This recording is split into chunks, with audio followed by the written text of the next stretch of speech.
बिस्मिल्लाहिर्रहमानिर्रहीम। दोस्तों साथियों, डॉक्टर शफीक चौधरी की तरफ से आप सबको अस्सलाम वालेकुम, वेरी गुड आफ्टरनून। जनाब, आज मेरे मेहमान हैं एक ख़ास स्पेशल आदमी ब्रसल से, जिनका नाम है जमील मकसूद साहब। ह्यूमन राइट्स में पर काम करते हैं। यूरोपियन पार्लियामेंट में इनके बड़े करीबी रवाबत हैं। इसके अलावा जनीवा में भी तशरीफ़ लेकर जाते हैं और इसके अलावा UK PNP के वेरी सीनियर लीडर हैं और इसकी फॉरेन अफेयर्स कमेटी के सेक्रेटरी जनरल हैं। जनाब जमील मकसूद साहब, वेलकम टू माय शो। बहुत शुक्रिया सर, थैंक यू, आदाब। अच्छा जनाब, आपको तकलीफ मैंने इसलिए दिया, आप अभी आपने एक प्रोग्राम ख़त्म किया, तो आपका चूँकि टाइम मेरे साथ भी शुरू होता था, तो आई डू अंडरस्टैंड के you must be very tired after the other meeting, लेकिन हम कोशिश करेंगे कि जल्दी जो है ना आपको फारग किया जाए इस बातचीत से। आज ये 16 मार्च है, ठीक है जनाब? तो आपके हिसाब से 16 मार्च जो है जम्मू कश्मीर के जो लोग हैं उनके लिए क्या अहमियत रखता है? बहुत शुक्रिया डॉक्टर साहब, आज के दिन की मुनासबत से इस वन ऑन वन गुफ्तगू का एहतमाम किया आपने। 16 मार्च 1846 को रियासत जम्मू कश्मीर का क़याम अमल में आता है। इस एतबार से आप ये कह लें कि ये रियासत जम्मू कश्मीर का जन्मदिन है, ये यूम तासीस है, और आज हम इसका 175वां यूम तासीस बना रहे हैं, फाउंडेशन डे बना रहे हैं।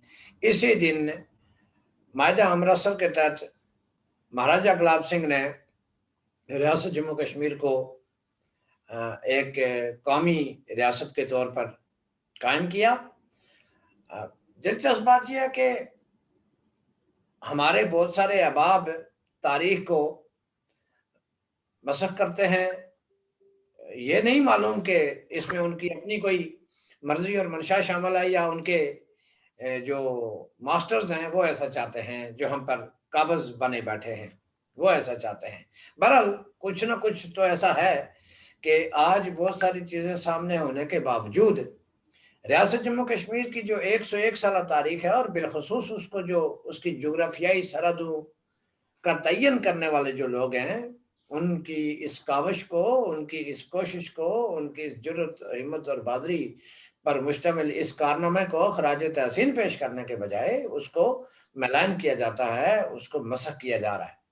तो आज का दिन हमारा कौमी दिन है, 175वां रियासत जम्मू कश्मीर, जिसका कुल रकबा 84,471 मरबा मील है, जिसमें जम्मू है, जिसमें लद्दाख है, जिसमें वादी कश्मीर है, जिसमें गलगित बल्तिस्तान और उन्जा के इलाके हैं, जिसमें पुंछ है, और ये जो पाकिस्तानी ऑक्यूपाइड जो 2.5 ज़िले हैं हमारी तरफ, ये इलाके इसमें शामिल हैं।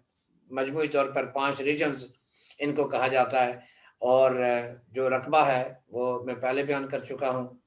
अच्छा जमील और साहब, ये हमारी यहाँ रियासत पर है। मैं एक सवाल करना चाहता हूँ कि प्लीज। यानी आप कह रहे हैं कि जम्मू कश्मीर जो रियासत है इसका वजूद इस तारीख को हुआ था, शुरू हुआ था, ठीक है जी? तो फिर ये लोग कहते हैं कि कश्मीर की जो तारीख है वो इतने हज़ार साल पुरानी है, तो यानी कश्मीर की तारीख एक अलग चीज़ है और जम्मू कश्मीर रियासत की तारीख एक अलग चीज़ है, आप यही कहना चाहते हैं? जी बिल्कुल बिल्कुल ऐसा ही है। जो कश्मीर की तारीख है उसको लगभग कुछ लोग 5,000, कुछ लोग 6,000 साल की तारीख कहते हैं, और उसकी सरहदें तारीख में सुकड़ती फैलती रही हैं, कभी वो टक्सला तक, कभी अफगानिस्तान तक, कभी तुर्किस्तान तक, कभी कहाँ तक जाती रही हैं। लेकिन वो चूंकि बहुत ही कदीम एक तारीख है, ऐसे ही जैसे हिंदुस्तान एक बहुत बड़ा मुल्क था, इसी तरह बाकी इलाके थे। किसी ज़माने में सिकंदर आज़म मसूदुनिया से उठ के तो सारी दुनिया फतह कर चला, तो वो ऐद उस ऐद की तारीख है। जबकि रियासत जम्मू कश्मीर यानी जिसको आप ये कह लें कि दुनिया ने तस्लीम किया, और उस वक्त की जो नवाबादियाती ताकत थी बरतानिया, जिसका कहते हैं कि उसका परचम जो है उसकी सरहदों से सूरज गुरूब नहीं होता था, यानी वो शुमाल, जनूब, मशरक, मगरब चारों तरफ उसकी हुक्मरानी थी। उनके साथ मायदा करके तो उस रियासत का तयन किया गया, उसकी सरहदों का तयन किया गया।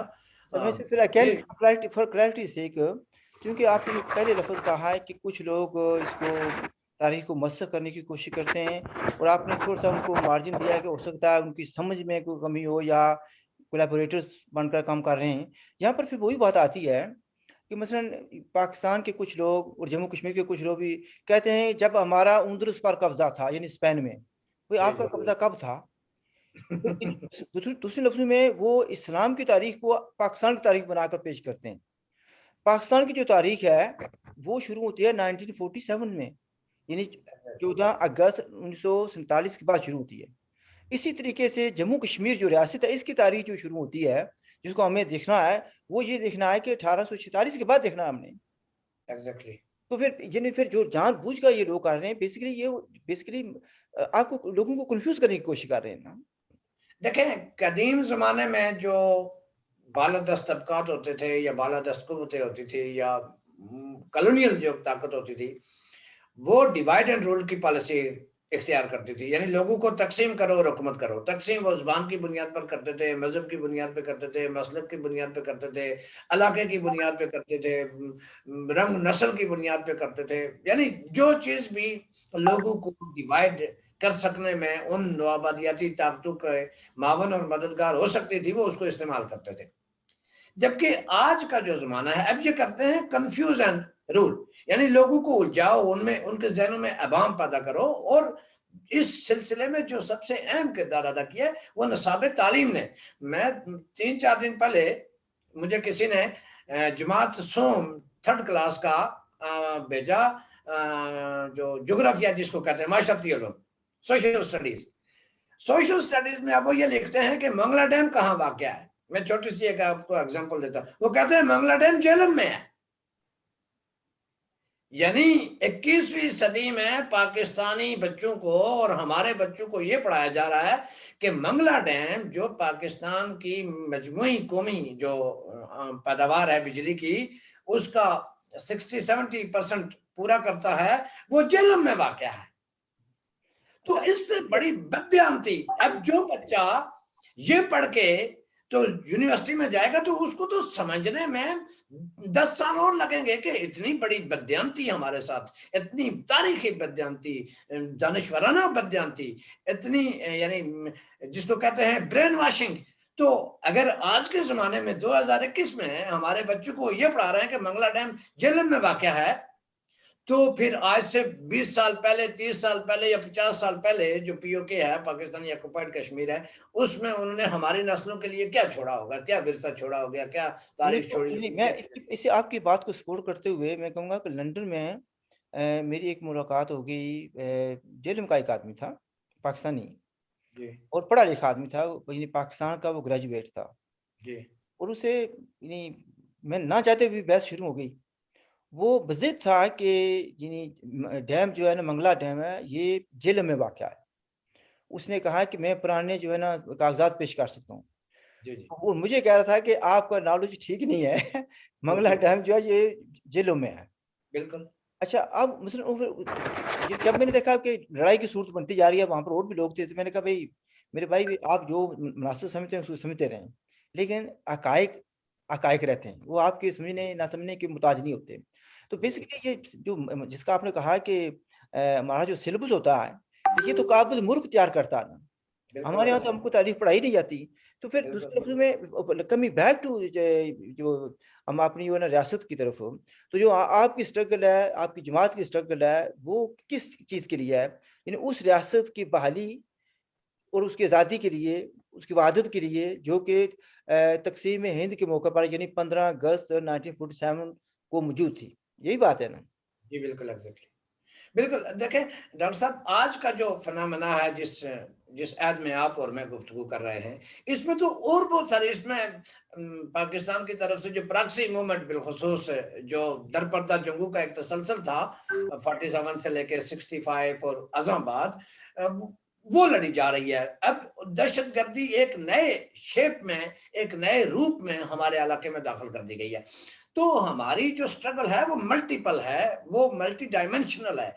एक सिर्फ यही नहीं कि हम रियासत की जो है वो वादत की बहाली चाहते हैं, हम दहशतगर्दी का खात्मा चाहते हैं। हम जो सीज फायर लाइन है, इसके दोनों तरफ जो कश्मीरियों का जानी और माली और माशी और इक्तिसादी और कल्चरल जो नुकसान होता है बंदूकों के इस्तेमाल से, नॉन स्टेट एक्टर्स के इस्तेमाल से, اس کا خاتمہ چاہتے ہیں، درندازی روکنا چاہتے ہیں، نان اسٹیٹ ایکٹرز کو روکنا چاہتے ہیں، خطے میں امن چاہتے ہیں، خطے میں تجارت چاہتے ہیں، خطے میں معاشی اور سماجی سرگرمیوں کا فروغ چاہتے ہیں، خطے کے دانشوروں کے درمیان، خطے کے طلباء کے درمیان، خطے کے سول سوسائٹی کے درمیان، خطے کے جو سیاسی رہنما ہیں ان کے درمیان ایک ڈائلاگ چاہتے ہیں، تاکہ آپ اپنے خطے کی جو جنگ باز قوتیں ہیں ان کو لگام دے سکیں، اور جو ترقی کی قوتیں ہیں ان کو پروموٹ اور ان کے لیے سپیس کریٹ کر سکیں۔ تو ہماری سٹرگل جو ہے وہ صرف ایک ریاست کی وحدت کی بحالی، تو وہ ہمارا پرائمری فوکس ہے، لیکن اس کے ساتھ ساتھ جو بڑا ایجنڈا ہے وہ جنوبی ایشیا کے خطے میں، چونکہ یہ جو ریجنل کنفلکٹ ہے اس نے 3 ملکوں کو گھیر رکھا ہے، چائنا کو گھیر رکھا ہے، انڈیا کو گھیر رکھا ہے، پاکستان کو گھیر رکھا ہے، اور ان تینوں ملکوں کی جو لڑائی ہے اس میں سب سے زیادہ جو نقصان ہوتا ہے وہ ریلیٹیولی زیادہ کشمیری عوام کا ہوتا ہے، ریاست جموں کشمیر کے عوام کا ہوتا ہے، اس لیے کہ وہ تقسیم ہے، اور جتنے وہ تقسیم ہیں اتنے ہی زیادہ وہ استحصال کا اور جبر کا اور تشدد کا شکار ہیں۔ آپ پی او کے میں دیکھ لیں، ایکٹ 74 جس طریقے سے نافذ ہے، پاکستان کے لینڈ افسران جس طریقے سے وہاں حکمرانی کرتے ہیں، اور جی او سی مری جو ایک میجر جنرل لیول کا ایک فوجی افسر ہے جس طریقے سے وہ حکمرانی کرتا ہے۔ آپ اپنے دریاؤں کو دیکھیں، آپ اپنے جنگلات کو دیکھیں، آپ اپنے قدرتی اور معدنی وسائل کو دیکھیں، نیلم میں کس طرح ایک اتنا معدنیاتی طور پر امیر ترین علاقہ جو ہے وہ کس قدر پسماندگی کا اور بے روزگاری کا جو ہے وہ عالم اور وہ جو پیش کر رہا ہے۔ اسی طرح گلگت بلتستان میں دیکھیں، جو کوئی بولتا ہے اس کو 100 سال کی، 50 سال کی، 90 سال کی سزائیں دے دی جاتی ہیں۔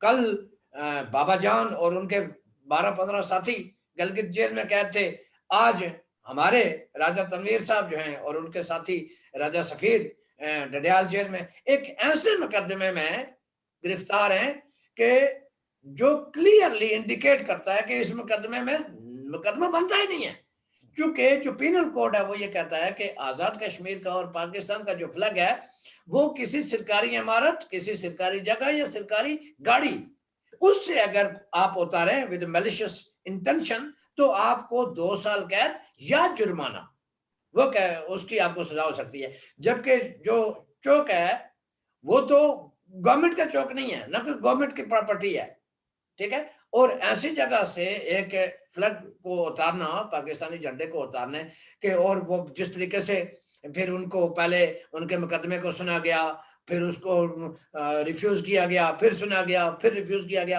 اور یہ دنیا کی کون سی عدالت ہے کہ جو ڈیفنس کونسل ہے اس کی عدم حاضری میں آپ سزا سنا دیتے ہیں 2 سال کی؟ تو یہ ہے ہمارے ہاں 21ویں صدی میں 2021 میں صورتحال۔ اس ایجنڈے پر اور تنویر صاحب پر ہم نے کافی پروگرام کیے ہیں۔ میں آپ کی بات سے اتفاق کرتا ہوں کہ پہلی بات یہ ہے کہ کہتے ہیں یہ آزاد ملک ہے، آزاد کشمیر ہے، تو پاکستان کا جھنڈا وہاں پر کیا کر رہا ہے؟ کیا آزاد کشمیر کا جھنڈا وہاں پر لہرایا جاتا ہے کسی جگہ پر؟ مجھے اسلام آباد کے کسی چوک میں یا کسی اور شہر میں لہرایا جاتا ہے؟ یا تو کہنے کی ہم سیدھی سی بات ہے کہ ہم کالونی آف پاکستان ہیں، تو ٹھیک ہے، اس میں پھر ہم بات کر لیں گے کہ کالونی ہے تو ہم کیا کریں گے۔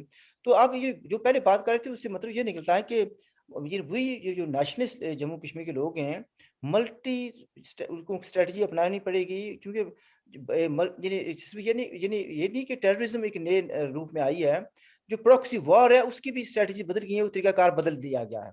تو لہٰذا ہمیں بھی جو سیکنڈ جنریشن کی لڑائی تھی اس کو ختم کر کے ہمیں بھی 5th جنریشن ہائیبریڈ میں جانا پڑے گا۔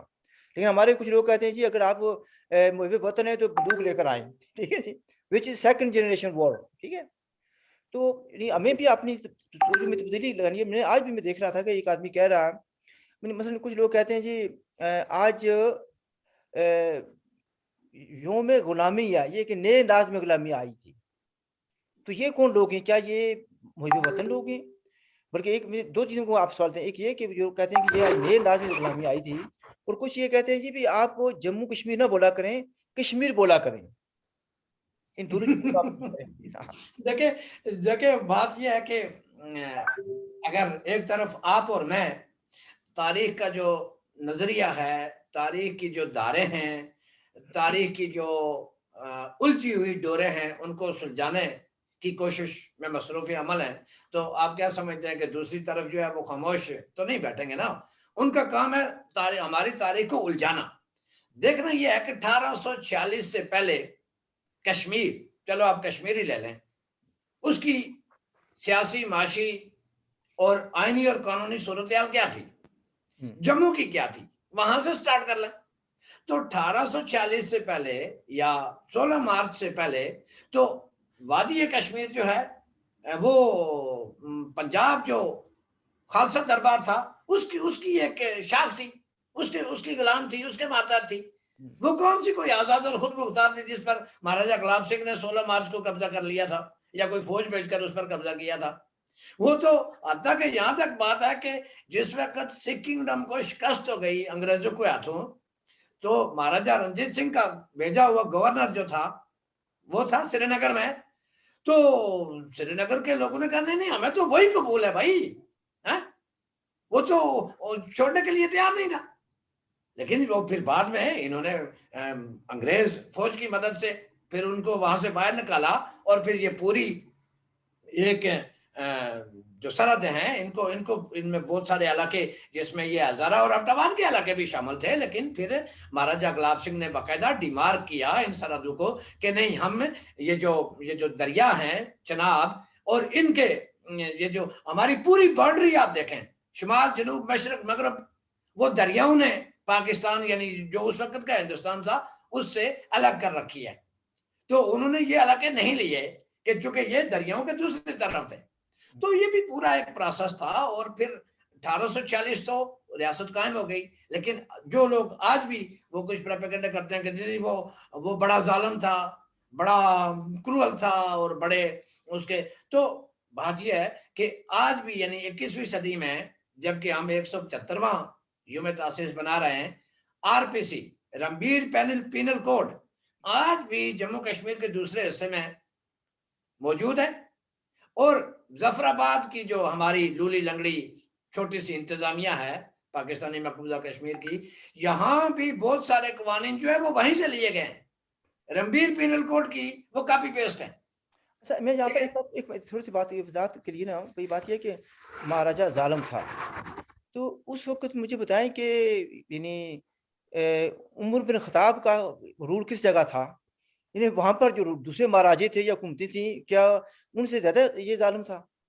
پھر یہ بات یہ آتی ہے، میں اس کو مجھے لیٹ می فنش، دوسری بات یہ آتی ہے کہ آج 2021 میں بھی 21ویں صدی میں بھی کچھ لوگ کہتے ہیں کہ پاکستان کی حکومتیں بڑی ظالم ہیں، ٹھیک ہے؟ تو یہ تو یہ تو ایک آپ کا اپنا ایک ویو ہے، اگر آپ نے یعنی کوئی ایسا کام کیا جو حکومت نے آپ کو کوئی سزا دی یا آپ کے ساتھ کوئی ناجائز ہوا، مثلا بلوچستان کو لوگ کہتے ہیں کہ پاکستان کی حکومت بہت ظالم ہے، فاٹا والے کہتے ہیں جی بہت ظالم ہے، ہمیں ہمارا مریا میر کاٹ دیا، تو آپ گلاب سنگھ کو رو رہے ہیں یا دوسرے لوگوں کو رو رہے ہیں یا ہری سنگھ کو رو رہے ہیں، وہ تو کمپیریٹیولی مچ بیٹر تھے۔ ایگزیکٹلی، دیکھیں وہی میں کہہ رہا ہوں نا کہ ہمارے نصاب تعلیم نے ہمارے جو موجودہ جو نسل ہے اس میں بہت سارے لوگوں کو دولے شاہ کے چوہے بنا دیا ہے۔ دولے شاہ کے چوہے اگر آپ نے دیکھے ہوں تو وہ کوئی پیدائشی طور پر چھوٹے دماغ کے نہیں ہوتے، کیونکہ ایک پروفیشنلی ان کو اس طریقے سے ڈیزائن کیا جاتا ہے کہ ان کے سروں کے اوپر پیدا ہوتے ہی لوہے کی ٹوپی چڑھا دی جاتی ہے تاکہ ان کا باقی جسم تو نارمل طریقے سے وہ گرو کرے، اور ان کا سر جو ہے وہ چھوٹا رہ جائے تاکہ لوگ ترس کھا کر ان کو بیک دینے میں جو ہے وہ کوئی بات محسوس نہ کریں۔ تو جو نصاب تعلیم ہمیں پڑھایا جا رہا ہے، فرض کریں میں نے بہت سارے لٹریچر منگوایا، کتابیں منگوائی، جنگل کے لاز، بیگاری کا خاتمہ، کم عمر شادیوں کا خاتمہ، اور یہ بہت سارے، اچھا ہائی کورٹ کا قیام، بینچ اور بار کا قیام، اور پرجا جو اسمبلی تھی، پرجا سبھا 1934 میں، یہ دیکھا جائے کہ 1934 میں بر صغیر کو جو 564 دیگر پرنسلی اسٹیٹس تھی ان میں کہاں عوامی اسمبلیاں قائم تھی یا کہاں ہاؤس آف کامنز قائم تھا؟ تو یہ ہاؤس آف کامن جو قائم ہوا یہ پہلی بار ریاست جموں کشمیر میں قائم ہوا۔ اچھا، لوگوں کی وضاحت کے لیے بھئی دوسرے جو ریاستیں تھیں اس وقت، ٹھیک ہے، سینکڑوں کے حساب پر تھی، ٹھیک ہے، تو ان میں کسی بھی جگہ نہیں تھی، جموں کشمیر واحد ریاست تھی جس میں ایک اسمبلی تھی۔ یس، کہہ رہے ہیں، ٹھیک ہے۔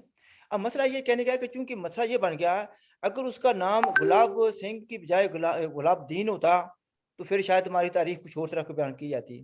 ارجیت سنگھ کی بجائے کچھ اور نام ہوتا, محمد دین ہوتا, تو شاید یہ کہتے جی اس جیسا کوئی انصاف پسند رولر ہی نہیں تھا. مسئلہ یہ بن گیا ہے کہ ہم جو نیشنلسٹ ہے نا ہمارے یہاں, وہ بھی ان کی نیشنلزم بیسیکلی ریلیجیس نیشنلزم ہے. وہ بیسیکلی جو ریل نیشنلزم ہے اس کا انہوں نے اے بی سی بھی نہیں پڑھا. جو آپ نے کہا نا کہ وہ شاید دولے کے چوہوں کی بات کی آپ نے, بیسیکلی وہ کیوں کیا جاتا ہے کہ ان کو لوگوں کو مینٹل سلیو بنایا جائے. Exactly. Unfortunately, we have thousands and thousands of mental slaves of Pakistan in Jammu and Kashmir. And that is the problem. بالکل ایسا ہی And ہے. پھر ایک بات اور آتی ہے جہاں پر, میں کیونکہ سوال بڑا لمبا ہو جائے گا, ایک بات یہ آتی ہے کہ صرف یہ نہیں کہ نظام تعلیم, انہوں نے بہت سے ایسے پراکسی سیٹ کیے ہوئے ہیں جن کا فل ٹائم جاب یہ ہے to confuse people and to attack جو ریئل جینوئن جو نیشنلسٹ ہیں, جو یونیفیکیشن کے لیے لڑ رہے ہیں, انڈیپینڈنس کے لیے لڑ رہے ہیں, ایکسٹریمزم کے خلاف لڑ رہے ہیں, ان کو ٹارگٹ کرنے کے لیے. سو ہمیں ان کا بھی خیال رکھنا ہے. ٹھیک ہے, تو آپ اپنی بات جاری رکھیں پلیز. میں چونکہ یہ وضاحت کرنا چاہتا تھا کہ صرف یہ مہاراجا نہیں ہے. آپ کسی بلوچ سے پوچھیں, وہ کہتے ہیں کہ ہمارے ساتھ پاکستان ظلم کر رہا ہے, یہ تاریخ میں وہی نہیں ہے. تو یہ تو اپنا اپنا ایک معیار بن جاتا ہے نا. فاٹا کے لوگوں سے بات کی ہے, میری کوئی لوگوں سے بات ہوئی ہے سم ایئرز بیک, وہ کہہ رہے تھے کہ ہماری پوری یہ بستیاں, پورے شہر جو ملیاں میٹ کر دیے گئے, جیسے سریا میں ہوا. تو پھر ظالم کون ہے؟ مہاراجا گلاب سنگھ تو ہری سنگھ زیادہ ظالم تھے. دیکھیں میں ایک دلچسپ بات آپ کے ساتھ شیئر کروں گا آج ہی, بلکہ ابھی میں آپ کو پڑھ کے سنا دیتا ہوں کہ پاکستان کا جو پنجاب ہے, وہاں پنجابی جو تاریخ ہے اس کے حوالے سے ایک پوسٹر میری نظروں سے گزرا ہے, اور اس میں وہ کیا لکھتے ہیں, فخر پنجابی تاریخ دا, یہ پوسٹر ہے. اور اس میں سب سے پہلے نمبر پہ جو تصویر ہے وہ ہے راجہ پورس کی. اچھا اچھا. دوسرے نمبر پہ جو تصویر ہے وہ ہے دلہ بھٹی کی. ٹھیک. تیسرے نمبر پہ جو تصویر ہے وہ مہاراجہ رنجیت سنگھ کی. چوتھے نمبر پر ہے رائے احمد خان کھرل کی, اور پانچویں نمبر پر ہے بھگت سنگھ کی. چھٹے نمبر پر ہے سر گنگا رام کی. ساتویں نمبر پر ہے دیال سنگھ کی. ساتویں نمبر پر ہے ادھم سنگھ کی. آٹھویں نمبر پر ہے ہری سنگھ نلوا کی. یہ اور مہاراجہ رنجیت سنگھ کا جو مجسمہ ہے وہ پنجاب میں لگا دیا گیا ہے, پاکستان کے پنجاب میں. رنجیت سنگھ ان کا ہیرو ہے, لیکن ہمارا ہیرو جو ہے اس کو گالی پڑنی ہے, اس کو گالی دینی ہے, چونکہ اس نے کمال ہوشیاری سے اس نے ایک ریاست بنائی. کمال ہوشیاری سے اس ریاست کو وہ قبول کروایا. ان کو تو یہ تھا کہ یہ علاقے ہمارے زیر نگی ہونے چاہیے تھے. ہم یہاں کی ایلیٹ جو ہے وہ پہاڑوں میں جا کے عیاشی کرتی, سردیاں ادھر گرمیاں ادھر گزارتی تو سردیاں ادھر گزارتی, سردیاں ادھر گزارتی تو گرمیاں ادھر گزارتی. تو ان کو بہت بڑا دکھ ہے. لیکن آج آپ دیکھیں کہ تاریخ کا انتقام دیکھیں کہ جن پنجابی دانشوروں نے یہ کہا کہ آپ 75 لاکھ میں بک گئے, آج وہ انہی لوگوں کو اپنا ہیرو اور ان کے سٹیچو جو ہے وہ لاہور میں لگانے پر مجبور ہیں. تو ہمارے لیے یہ بہت بڑی مثال ہے کہ ہم اس سے سبق سیکھیں کہ آپ کو 20 اپریل 1927 کا اسٹیٹ سبجیکٹ قبول ہے. ٹھیک ہے, وہ چاہے گلگت کے لوگ ہوں, بلتستان کے ہوں, ہنزا کے ہوں, لداخ کے ہوں, جموں کے ہوں, وادی کے ہوں, یا پی او کے لوگ ہوں. 1927 کا جو اسٹیٹ سبجیکٹ, چونکہ وہ آپ کے مفادات کا تحفظ کرتا ہے, وہ قبول ہے. لیکن جس نے وہ دیا وہ قبول نہیں ہے. تو جب تک اس اس کا نام ہری سنگھ ہے اور تو کچھ نہیں. جی ہری سنگھ ہے. تو دنیا میں آپ دیکھیں کہ برطانیہ میں جو 1215 میں جس وقت میگنا کارٹا لکھا گیا, تو کیا اس وقت برطانیہ میں جمہوریت تھی؟ کیا اس وقت برطانیہ کا جو لندن شہر تھا اس کا میئر صادق خان تھا؟ کیا اس کے جو اس کا ہاؤس آف لارڈز تھا اس وقت اس کے ممبر جو ہے وہ لارڈ قربان اور لارڈ نذیر اور واجد خان تھے؟ نہیں, یہ ایک ایوولوشن ہے. اور برطانیہ جیسی جمہوریت بھی, امریکہ جیسی جمہوریت بھی, جہاں کالوں کی خرید و فروخت ہوتی تھی, تو آج نہیں ہوتی. آج یہ لاسٹ ویک آپ نے دیکھا ہوگا, لاسٹ منتھ, جس وقت امریکہ کے صدر جناب جو بائیڈن نے حلف اٹھایا صدارت کا, تو وہ جارج فلائیڈ, وہ بندہ جو पुलिस के हाथों मारा गया था, उसकी बेटी के सामने जाके इस तरह करके अपने वो घुटनों के बल उससे जाके उसने माफी मांगी। ये आज का अमेरिका है, ये आज का बर्तानिया है, ये आज का यूरोप है। हम भी अगर 47 में ये कबायली हमले न करते, ये फौजी हमला न करते, ये अगर नौ आबादियाती जो मास्टर्स थे उनके, ये अगर उनकी साजिश का हिस्सा न बनते, तो आज हम बहुत खुश और खुशहाल होते, और ये भी बहुत खुश और खुशहाल होते हैं। ये जो आज वो कासा गदाई लिए सारी दुनिया में घूम रहे हैं, कभी वैक्सीन के लिए, कभी पैसे के लिए, कभी किसके लिए, कभी कर्जे के लिए, ये कासा गदाई इनके हाथ में न होता। और लेकिन इनका जो रोल सेट किया उन्होंने, वो भिखारियों का किया, मांगने वालों का किया। ये आईएमएफ से पैसे लेके तो मिसाइल बनाते हैं, ये कर्जा लेके मिसाइल बनाते हैं, लोगों को रोटी नहीं देते, लोगों को दवाई नहीं देते, लोगों को अच्छी सेहत की सहूलत नहीं देते सर। अच्छा अच्छा अजमेर साहब, मैं एक और इसको जरा ना एंगल देना चाहता हूँ। मसलन ये लोग कहते हैं जी भी महाराजा गुलाब सिंह ने ये कर दिया, वो कर दिया, कश्मीर को खरीद लिया, वगैरह वगैरह, ठीक है। अगर एक मिनट के लिए कि महाराजा गुलाब सिंह ये ना करता और रियासत का वजूद ना आता, तो ये जो इलाका था किसके पास होता? कश्मीर जो जिसको वादी कश्मीर कहते हैं, तो ये पाकिस्तान का हिस्सा बना होता, या उसको चूंकि हिंदुस्तान का हिस्सा होता तो किसी और का हिस्सा बना होता। यानी दूसरे लफ्जों में उसकी हालत जो है ना मौजूदा हालत से 10 गुना बुरी होती। मेरी बात समझे ना आप? जी बिल्कुल ये तो रियासत ने एक तशख्खुस दिया, जो बिल्कुल आप कहते हैं स्टेट सब्जेक्ट, उसने आपको एक तशख्खुस दिया। जो चीज़ बिल्कुल हमारे ज़ाती मफाद में है उसको हम कहते हैं ये ठीक है, ठीक है। बिल्कुल तो यानी इस तरह से हमें लोगों को एजुकेट करने की ज़रूरत है कि यानी देखिए आप हक़ाइक़ को झुठला नहीं सकते। बिल्कुल। मैं एक दिलचस्प बात आपकी नजर करूं, जो 75 लाख जो उन्होंने दिया, उसमें 50,000 रुपया उस वक्त के जो बिम्बर के राजा ऑफ बिम्बर थे, उन्होंने भी कंट्रीब्यूट किया महाराजा गुलाब सिंह को कि ये बंदा जो है रियासत बनाने जा रहा है, तो क्यों ना इसकी मदद की जाए।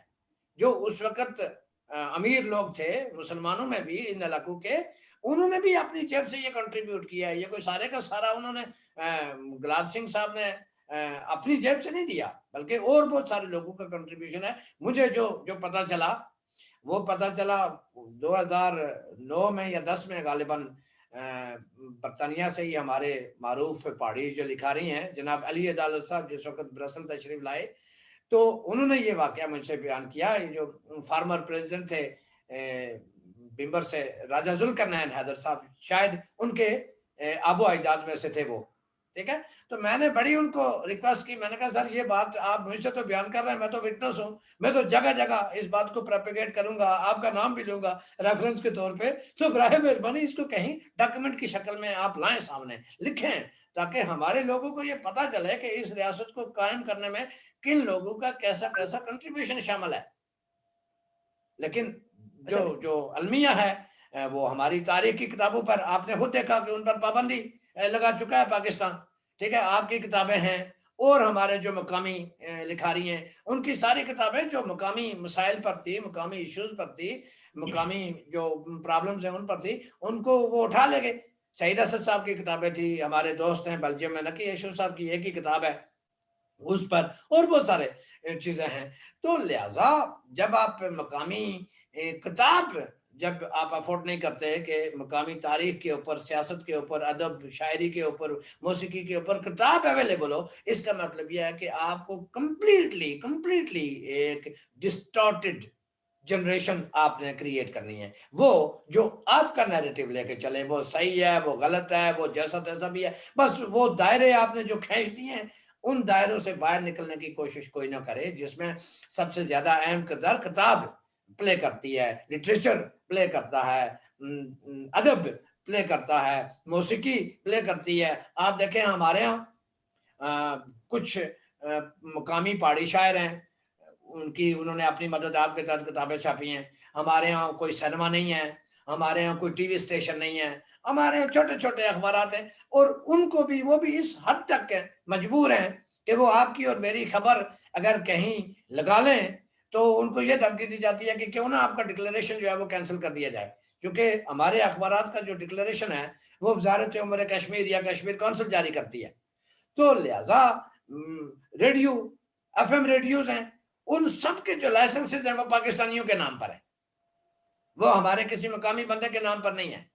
रेडियो त्राड़खल, नाम तो त्राड़खल है लेकिन चलता पेशावर मोड़ रावलपिंडी से है, ठीक है। तो ये सारी चीजें उनके अपने हैं, मीडिया उनके हाथ में है, टीवी जफराबाद में स्टेशन तो है, डायरेक्टर भी है, गाड़ियां भी हैं, सब कुछ है, लेकिन उसके सिग्नल कहीं नहीं आते। मकामी तौर पर उसका कोई कंट्रीब्यूशन नहीं है जो एज अ मीडिया हाउस होना चाहिए उसका, ठीक है। तो जब ये सूरत हाल होगी तो लोग इल इन्फॉर्म नहीं होंगे तो क्या होंगे। आपकी बात बहुत दिलचस्प है कि ये जो मीडिया का जो चैनल है, ये हमें तो हर हालत में, चूंकि जैसे हालात होंगे, जिस तरह के आपको मसाइल का सामना होगा, उसी तरह की आपको उनका हल भी पेश करना है। तो जब आप ये देख रहे हैं कि थ्रू मीडिया एक वार चल रही है, एक नैरेटिव मीडिया की मदद से, सोशल मीडिया की मदद से, व्हाट्सएप ग्रुपों की मदद से, फेसबुक के ऊपर, जूम के ऊपर या दीगर जो चैनल्स हैं उनको इस्तेमाल किया जा रहा है, तो जहां वो हमारी तारीख को मसख करने के दर पे हैं, वहां हमने ये जिम्मेदारी ली कि हम इस तारीख को मसख नहीं होने देंगे। इंशाल्लाह। अच्छा, मुझे चंद दिन पहले मैं तो नाम, एक तो यह है कि मैं नाम नहीं बता सकता उस आदमी का, और ये भी नहीं बताऊंगा अभी किस शहर से तल्लुक है। उस आदमी का तल्लुक POK से है, ठीक है। ये पाकिस्तान की फौज में, यानी पाकिस्तानी फौजी था ये। जी। वो कहता है कि उसका कसूर ये हुआ है कि उसने कुछ जो है नेशनलिस्ट लोगों की जो पोस्ट्स हैं उनको लाइक किया या फॉरवर्ड किया, ठीक है। हम्म, और फिर कुछ नेशनलिस्ट लोग जो हैं उनसे टेलीफोन पर बात की, हम्म, उसको लाइन हाजिर कर दिया गया। उन्होंने कहा कि तू फौज में रहकर सियासत कर रहा है। अच्छा, और उसने यानी ये कहकर उसको फौज से निकाल दिया गया है, पेंशन भी बंद कर दी गई है। वो कहता है जी मेरा मुआशी कत्ल हुआ है, ठीक है जी। अच्छा, तो मुझे मुझे कहता है कि कोई बताएं कि मैं किस तरीके से पाकिस्तान को या पाकिस्तानी फौज को मैं किसी इंटरनेशनल अदारे में ले जाऊं। मुझे इंसाफ चाहिए, पाकिस्तान में तो मुझे इंसाफ नहीं मिलेगा। तो मैंने कहा उसको, भाई जो है ना, पाकिस्तान में सियासत, फौज जो है सियासत कर सकती है, लेकिन वो बड़े अफसर कर सकते हैं, ठीक है। जिस लेवल के आप थे उस लेवल के लोग नहीं कर सकते। और फिर यह है कि अगर ये उस बड़े लेवल के जो लोग हैं वो अगर चाहें तो हुकूमत को गार भी भेज सकते हैं, चाहे तो इलेक्टेड वज़ीर आज़म को फांसी पे चढ़ा सकते हैं, चाहे तो बिल्कुल। उनको जद्दा भी भेज सकते हैं। तो इस पर भी आप कुछ कहना चाहेंगे भी?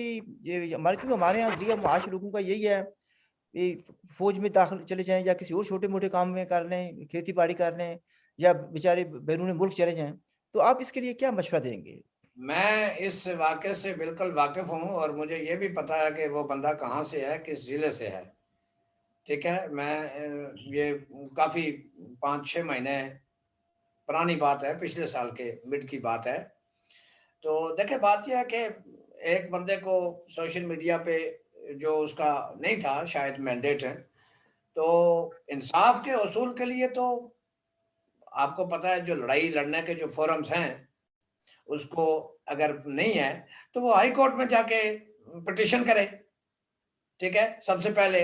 और अगर वहाँ से उसको इंसाफ नहीं मिलता, तो फिर जो दीगर फ़ोरम्स हैं इंटरनेशनल, उसके हक में आवाज़ जो है वो उठाई जा सकती है। लेकिन जो सबसे पहला जो कॉन्स्टिट्यूशनल फ़ोरम है, वो हाई कोर्ट है, जहाँ वो जाके वो पिटीशन कर सकता है कि किसी फ़ेसबुक पे या किसी भी बंदे की कोई पोस्ट शेयर करना, फॉरवर्ड करना, ये कोई पेनल कोड के तहत या जो साइबर क्राइम जो वो हैं, अगर वो पोस्ट दहशतगर्दी को, इंताब पसंदी को, कत्ल-ओ-गारतगरी को फ़रोग़ नहीं देती है तो। क्योंकि जो पीका पाकिस्तान इलेक्ट्रॉनिक रेगुलेटरी जो उन्होंने बनाया था लॉ, उसको पीका कहते हैं, एक्ट है। उसके तहत अगर इस तरह की कोई पोस्ट आप शेयर करेंगे, तो वो फिर आपके खिलाफ मुकदमा कायम होता है। तो अगर मुकदमा कायम नहीं हुआ है, अगर उसको सज़ा नहीं हुई है और फ़ौज से टर्मिनेट कर दिया गया है और उसके जो प्रिविलेजेस हैं वो नहीं उसको दिए गए, तो फिर वो अपने प्रिविलेजेस के लिए जितनी भी उसकी सर्विस है विद रिगार्ड टू आर्मी जो एक्ट है 1951 का है जी, उसके तहत वो पिटीशन कर सकता है। वो मुज़फ्फराबाद हाई कोर्ट में भी कर सकता है और इस्लामाबाद हाई कोर्ट में भी कर सकता है। और आपने इसके कहा लिए उसको चाहिए कि वो आप कोई प्रो बोनो जो वकील है उसकी खिदमत हासिल करे। आपने कहा कि शायद उसके मैंडेट में नहीं था यानी इस चीज़ को फॉरवर्ड करना या लाइक करना। तो क्या मुझे बताएं कि किसी जर्नैल कि मैंडेट उसको ये हासिल होता है कि वो इलेक्टेड गवर्नमेंट का तख्ता उल्ट दे? नहीं, वो तो पाकिस्तान तो एक स्पेशल केस है, आपको पता ही है। पाकिस्तान तो एक स्पेशल केस है, वो जिस वक़्त चाहते हैं जो कुछ करते हैं। लेकिन मैं विद रिगार्ड टू डिफरेंट जो रूल्स और लॉज़ हैं, उनके चूँकि जो भी सोशल मीडिया पे या बाकी चीज़ों पे जो वो मुकदमात कायम करते हैं, तो वो किसी लॉ के तहत करते हैं। तो अगर आपको रेमेडी चाहिए, तो आप लॉ के तहत ही रेमेडी क्लेम कर सकते हैं। मेरा कहने का जो मतलब है वो ये है। इसमें फ़र्ज़ बेसिकली करें उन्होंने मेरा पासपोर्ट जो ज़ब्त किया हुआ है, मुझे ब्लैक लिस्ट में डाला है, तो मैंने एक पिटीशन दायर कर रखी है कि भाई आप मुझे बताएं कि आपने किस लॉ के तहत किया है। तो जब वो लॉ सामने आएगा तो हाई कोर्ट या तो मेरा पासपोर्ट रिन्यू करने के अहकाम सादर करेगा। तो अगर उनकी बात मान लेगा तो वो कहेगा ठीक है, आपका मौक़िफ़ ठीक है और इस बंदे को परमानेंटली हम ब्लैक लिस्ट कर देते हैं। ये पाकिस्तान का जो ट्रैवल डॉक्यूमेंट है वो यूज़ नहीं कर सकता, क्योंकि ट्रैवल डॉक्यूमेंट का नेशनैलिटी के साथ, शहरियत के साथ, सिटीजनशिप का जो लॉ है उसके साथ कोई ताल्लुक नहीं है। मैं पाकिस्तान का शहरी बिल्कुल भी नहीं हूँ, ठीक है? मैं पाकिस्तान का सिर्फ पासपोर्ट इस शक्ल में इस्तेमाल करता हूँ कि पाकिस्तान मेरे इलाके पर काबिज़ है, उसकी फौज है, उसकी सिविलियन एडमिनिस्ट्रेशन है, हम उसकी इंतजामिया में रहते हैं, बदले में हम एक ट्रैवल डॉक्यूमेंट इस्तेमाल करते हैं। और अगर वो भी डिसेंटिंग ओपिनियन की वजह से वो अगर जब्त करते हैं, तो लीगल जो चीज़ें हैं, लीगल जो आपके पास रेमेडी लेने के जो इदारे हैं, वहीं आप जा सकते हैं। अच्छा यानी ये अभी जो बात है आपने की है बड़ी इंटरेस्टिंग है इस लिहाज से कि हमारे जो मेंटल स्लेव्स हैं या फुट सोल्जर्स हैं, मेंटल स्लेव ज़्यादा बेहतर है। और कुछ पाकिस्तानी वो समझते हैं जी भी आपके पास पाकिस्तानी पासपोर्ट है और इसलिए आप पाकिस्तानी हैं। उनको ये जी, समझ नहीं आती कि जो जो पीपल ऑफ पैलेस्टाइन वो यस, मुख्तलिफ मुल्कों में रहते हैं। यस, जो सीरिया में रहते थे उनके पास सीरियन पासपोर्ट था, लेबनान के पास में रहने वाले उनके पास लेबनीज पासपोर्ट था, इजिप्ट में रहने वालों के पास इजिप्शियन पासपोर्ट था। उनको कभी किसी ने नहीं कहा कि चूंकि आपके पास इजिप्शियन पासपोर्ट है yes, therefore you are not Palestinian anymore, yes, exactly. पेशाव इन पैलेस्टीनियन कहलाएंगे। Hmm. Why rules change when it comes to Pakistan and Jammu and Kashmir? वो इसलिए कि कभी हमारे जो लोग हैं उन्होंने कभी इस बात को चैलेंज नहीं किया, बल्कि उन्होंने उस पासपोर्ट को एक नेमत समझा, उसको एक ब्लेसिंग समझा, उसको एक मेहरबानी समझा और उसको अपने राइट के तौर पर नहीं बल्कि प्रिविलेज के तौर पर उसको लिया कि ये तो बड़ी मेहरबानी है कि ये हमें अपना पासपोर्ट दे रहे हैं, वरना इतनी तो हमारी औकात ही नहीं है। हालांकि हमें हमारे लोगों को ये नहीं पता कि एक महीने में, सिर्फ एक महीने में खरबों रुपए से ज्यादा के पैसे हुकूमत पाकिस्तान 4000 मुरबा मील से कमाती है। खरबों रुपए से ज्यादा गिलगित बल्तिस्तान से कमाती है, सिर्फ इस एक पासपोर्ट के बदले। और जो बैरून मुल्क जो लोग हैं हमारे खित्ते के, जो वो ज़र मुबादला भेजते हैं, वो इससे अलग है। यानी जो वो मकामी तौर पे कमाते हैं वो अलग है, जो बाहर से भेजते हैं ये अलग है। और हमारा कोई एक भी बैंक नहीं है, कोई शेड्यूल बैंक नहीं है कि जिसमें हम लोग अपने पैसे भेज सकें और वो बैंक जो मुकामी उसकी जो सोशल कॉर्पोरेट रिस्पांसिबिलिटी है वो उसको पूरा कर सके। यही वजह कि हर देहात में national bank, allied bank, Habib bank, MCB, GSB bank, Jahangir Sadiq bank भी मौजूद है, Punjab bank, Sindh bank, Mehran bank, सारे बैंक मौजूद हैं, जम्मू कश्मीर बैंक नहीं है। तो हमारे कोई इस्तेसाल एक तरफ नहीं है, वो उसकी हजार शक्लें हैं और हर शक्ल एक निराली और एक अनोखी, मोर सोफिस्टिकेटेड, मोर आप ये कहते हैं कि साइंटिफिक शक्ल है हमारे इस्तेसाल की। और जो लोग इसके खिलाफ बोलते हैं फिर वो ये समझते हैं कि ये तो हमारे लिए बहुत ही एक हॉस्टाइल सिचुएशन क्रिएट कर रहे हैं कि जो हकायक को आश्कार कर रहे हैं, हकायक से पर्दा उठा रहे हैं, ये तो हकायक को बेनकाब कर रहे हैं जिन पर इन्होंने पर्दा डाल रखा है, ये तो सच को बेनकाब कर रहे हैं। ये दूसरे लफ्ज़ में जो इकोनॉमी चल रही है पाकिस्तान की, इसका इसमें बड़ा हिस्सा जो है रियासत जम्मू कश्मीर के वो इलाके जो पाकिस्तान के कंट्रोल में है या कब्जे में है उनकी वजह से चल रहा है। ये कट्टे बेचकर या अंडे बेचकर नहीं चल रही, ठीक है। ना ना ना, सवाल ही नहीं पैदा होता, सवाल ही नहीं पैदा होता। और यानी उसकी तादाद यानी खरबों में जाती है एनुअली, लेकिन हमें बताया जाता है कि आप यानी हम आपको खिलाते हैं, आप तो भूखे मर जाएंगे। यानी कि ये सच्चाई ये है कि पाकिस्तान हमारा खाता है। मैं आपको एक और इसी बात के साथ जोड़ के, चूंकि ऑडियंस बाद में सुनेंगे, आज जो सब्जी हमारे यहाँ सप्लाई होती है पंजाब से, 2010 में मैंने एक सर्वे कंडक्ट किया था अपनी मालूमात के लिए कि भाई ये सारा गोरख धंधा है क्या। تو تب مجھے پتہ چلا کہ جو پاکستانی مقبوضہ کشمیر ہے جسے ہم آزاد کشمیر کہا جاتا ہے، اس میں ہر ضلع میں 50 لاکھ روپے کی سبزی جاتی ہے 2010 میں، ہر ضلع میں 9-10 ضلع ہیں، آپ اندازہ کر لیں کہ روزانہ کتنی سبزی جاتی ہے۔ اور جو سبزی پیدا ہوتی ہے، دلچسپ بات یہ ہے کہ اس میں فیکٹریوں کا ملا جو استعمال شدہ پانی ہے، کنٹامینیٹڈ واٹر، وہ استعمال ہوتا ہے۔ یہی وجہ ہے کہ ہمارا پانی صاف ہے، ہماری آب و ہوا صاف ہے، ہمارے پورا ایک انوائرمنٹ کلائمیٹ بہت اچھا ہے، لیکن ہماری جو اوسط عمر ہے وہ 40 سال رہ گئی ہے، ہماری اوسط عمر 40 سال رہ گئی ہے۔ ہاں، جو پچھلی نسل ہے ہماری، اس میں کچھ بزرگ 80-90 سال تک جیے ہیں، لیکن موجودہ جو نسل ہے 40-50 ہارٹ اٹیک، شوگر، اور پتہ ہی نہیں چلتا بندہ مر جاتا ہے۔ ٹھیک ہے، تو یہ ہمیں زہریلی خوراک کھلا رہے ہیں۔ کون سا آپ کے تیل میں مردہ جانوروں کا جو وہ فیٹ ہے وہ استعمال ہوتا ہے، اور درجنوں وہ پکڑی گئی ہیں۔ اور اس کے ساتھ ساتھ جو اس سے اوپر جو اور بڑا ظلم ہے وہ یہ ہے کہ ہماری اکانومی کا 90% جو ہم فارن ریمیٹنسز پر قائم ہے، زر مبادلہ کی بنیاد پر جو ہماری روزی روٹی چلتی ہے پی او کے والوں کی، اس کا 90% واپس اسلام آباد آ جاتا ہے in terms of buying and selling and for the purpose of treatment. یعنی آپ ایم ایچ میں جائیں، سی ایم ایچ میں جائیں، ہولی فیملی میں جائیں، بینظیر بھٹو ہسپتال میں جائیں، آپ وہ جو کمپلیکس ہسپتال ہے اس میں جائیں، نوری میں جائیں، ادھر جائیں ادھر جائیں، آپ کو کشمیری اور یہ جو ہمارے راولہ کوٹ کے باغ کے یہ جو پی او کے شہریوں کی ایک کثیر تعداد مریضوں کی ملے گی۔ ٹھیک ہے، تو زہریلی سبزیاں کھلاؤ، واپس ادھر ان کو علاج کے لیے لاؤ، اور پھر دوائیاں، جو دوائیاں ہیں ڈاکٹر صاحب ان کا نمبر ہی کوئی نہیں ہے۔ میں ذاتی طور پر اس تجربے سے گزرا ہوں۔ میں نے سینٹرل ہسپتال میں جو بینظیر بھٹو ہسپتال کہا جاتا ہے، 1998 میں میرا چھوٹا بھائی بیمار ہو گیا، ہم نے اس کو ایڈمٹ کروایا، تو میں جس وقت وہ پرسکرپشن لے کر میڈیکل سٹور والے کے پاس گیا تو وہ مجھے کہتا ہے بھائی صاحب یہ دوائی آپ کو 1 نمبر چاہیے یا 2 نمبر؟ اچھا یہ میرا فرسٹ ایکسپیرینس تھا، فرسٹ ایکسپیرینس۔ اچھا تو میں نے ایک لمحہ سوچ کے میں نے کہا سر آپ مجھے 1 نمبر دوائی دیں۔ اس نے یوں ہاتھ کیا اور ایک ڈبی میرے سامنے رکھی، میں نے اس کا دیکھا کہ یہ کس کمپنی کی ہے، کہاں بنی ہے، اس کی قیمت کیا ہے۔ میں نے کہا سر آپ مجھے 2 نمبر دکھائیں۔ تو سیم اس پر بھی وہی پرنٹنگ تھی، وہی کمپنی تھی، وہی شہر تھا، کراچی گلیکسو کمپنی جو کراچی میں اس کی بنی ہوئی تھی دوائی، مجھے ابھی تک یاد ہے۔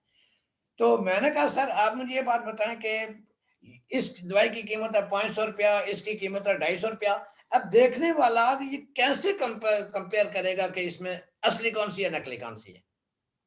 تو اس نے کہا بھائی یہ ہمیں پتا ہے باقی کسی کو نہیں پتا۔ تو میں نے وہ وہیں چھوڑا، میں نے کہا سر میں نے آپ سے دوائی نہیں لینی۔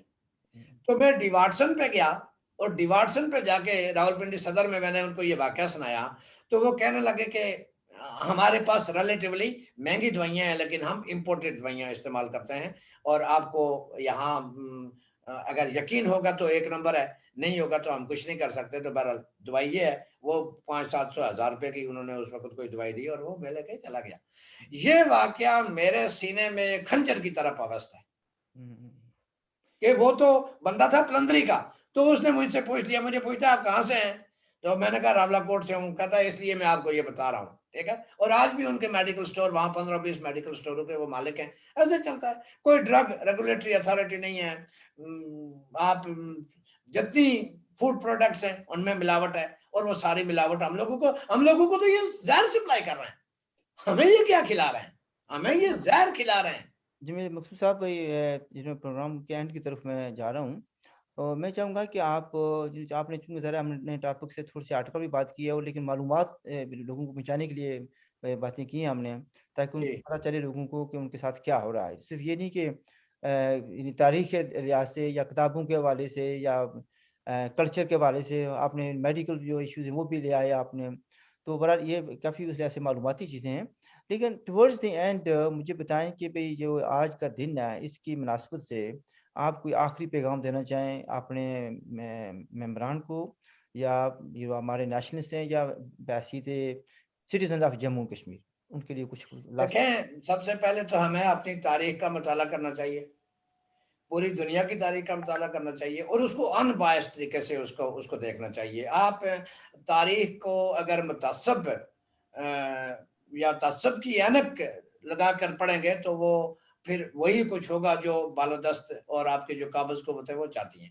آپ جب بھی تاریخ کا مطالعہ کریں تو اس کو غیر متعصب ہو کے پڑھیں. اپنے جو آپ کے پولیٹیکل ویوز ہیں, آپ کے جو ریلیجس ویوز ہیں, آپ کے جو سیکٹرین ویوز ہیں, آپ کے جو اور جو سوشل اور پولیٹیکل اور جو ڈیفرنٹ ایجنڈاز ہیں ان سے ہٹ کے پڑھیں.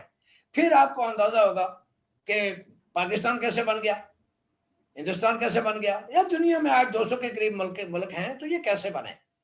تو پھر آپ کو اپنے جو بانیان ریاست ہیں ان کی 4 مہاراجے تو ٹوٹل گزرے ہیں ہماری تاریخ میں, اور عہد بعہد جو پولیٹیکل, سوشل, اکنامیکل اور کلچرل اور کانسٹیٹیوشنل جو ایولیوشن ہے ہماری اس تاریخ, اس ریاست کا, اس ملک کا. یہ تو ایک ملک تھا, ریاست اسٹیٹ چونکہ ایک ملک کو بھی کہا جاتا ہے. اسٹیٹ کا مطلب یہ نہیں ہے کہ وہ کسی ملک کسی اور ملک کی کوئی وہ ریاست تھی یا آرگن تھا, بلکہ وہ خود ایک سیمی انڈیپینڈنٹ وہ ریاست تھی, کیونکہ جو ایکسٹرنل اس کی سوورنٹی تھی وہ گارنٹیڈ تھی بائی دا برٹش, ٹھیک ہے. لیکن انٹرنلی اس کے اوزان, پیمائش, بٹے, ناپ تول کا نظام, اشاری نظام, لکھنا پڑھنا, نصاب, سوسائٹی, چیزیں وہ ساری انڈیپینڈنٹ تھی, خود مختار تھی, اور اس کو کسی طرح کی کسی بیرونی کسی دباؤ کا یا اندرونی کسی دباؤ کا سامنا نہیں تھا.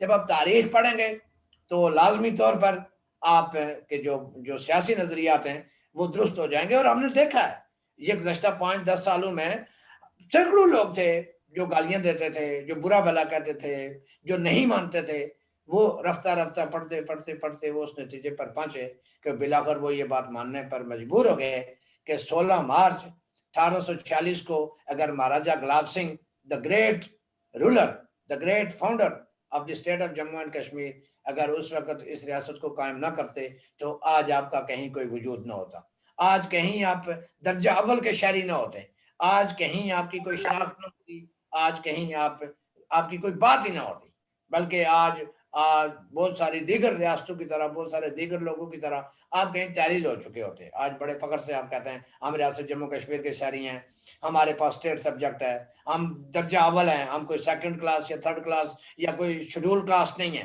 ہم اپنی ریاست میں شیڈول کاسٹ نہیں ہیں, ہم کو بلو دا اسٹینڈرڈ نہیں ہے, بلکہ ہمارا ایک اسٹینڈرڈ ہے, اور یہ اسٹینڈرڈ ہمارے مہاراجا نے ارریسپیکٹو کہ کس کا کیا مذہب تھا, عقیدہ تھا, رنگ تھا, نسل تھا, زبان تھی, سارے لوگوں کو دے دیا, اور ہمیں اس بات پر فخر ہے. اور یہ فخر ہر ریاستی شہری کو اسی وقت حاصل ہوگا جب وہ اپنی تاریخ کا غیر متعصبانہ مطالعہ کرے گا. یہ میرا پیغام ہے آج دن کی. بہت مہربانی آپ کی, آپ نے بہت تفصیل سے ہر چیز کو بیان کیا.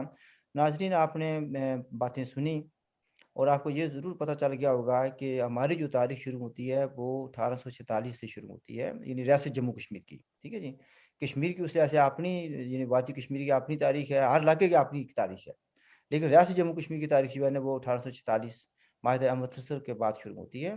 اور آپ کو کنفیوز کرنے کی کوشش کی جاتی ہے, لیکن ظاہر ہے کہ جو ہم پر قابض ہیں ان کا ایک اپنا ایجنڈا ہے, اور ہم نے ان کے ایجنڈے کو ایکسپوز بھی کرنا ہے اور فائٹ بیک بھی کرنا ہے.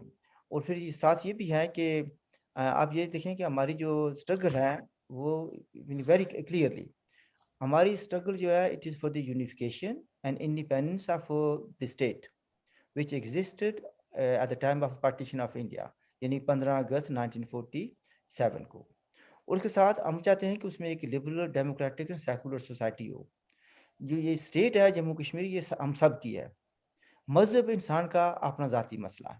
ٹھیک ہے جی, اگر ایک آدمی کہتا ہے کہ میں مذہب کو تسلیم نہیں کرتا تو اس کا مطلب یہ نہیں کہ ہم اس کو ریاست سے بے دخل کر دیں گے. He will enjoy all the rights جو دوسرے سٹیزن کو اویلیبل ہوں گے. تو ہماری اسٹرگل اس ایک ایسی سوسائٹی کے لیے جس میں ناانصافی نہ ہو, ظلم نہ ہو, اپریشن نہ ہو. ایسی سوسائٹی جس میں کسی کی کتاب پر بین نہ لگے. ایسی سوسائٹی جو وائسز آف ڈسینٹ ہوں گی ان کو اس لیے نہیں پاسپورٹ سے یا نادرا کارڈ سے یا کسی اس طریقے سے شناختی کارڈ سے محروم کر دیا جائے گا. That is what our struggle is. That is what we stand for. And if you think what we are doing and what we are saying is right, تو پھر do support us. اور پھر دوسری بات یہ ہوتی ہے کہ if you agree with the programs which we present, please do subscribe. I leave it at that. see you with another guest very soon. ہماری طرف سے اللہ حافظ. Thank you very much for this opportunity.